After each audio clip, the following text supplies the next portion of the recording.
New year, new book smell. What's it gonna be? It's Diffracting the North. Contemporary Latinx Canadian experiences and practices in film, new media, and visual arts.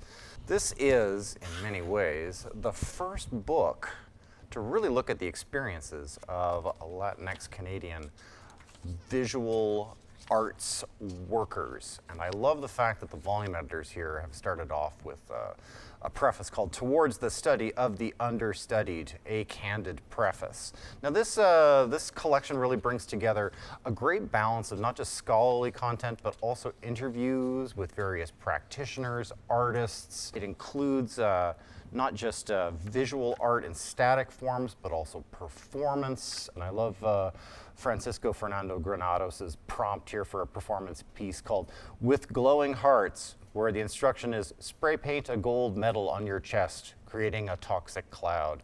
I think that this is a terrific collection that includes a lovely color section indicating some of the work that's reproduced in this volume.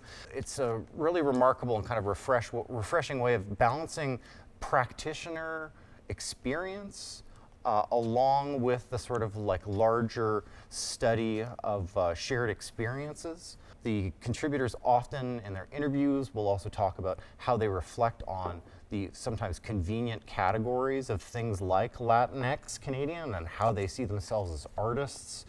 This is a really just sort of impressive work.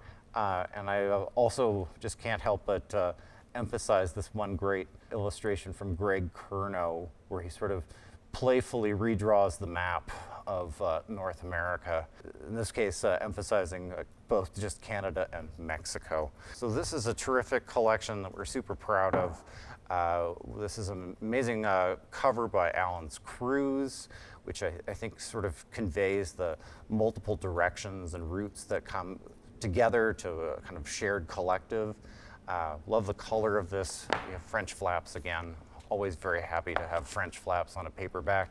Diffracting the North is available wherever books are sold. We of course recommend ordering through an independent bookstore, and we will eventually have the book available for free online in our open access edition at press.library.concordia.ca. Thanks very much and enjoy.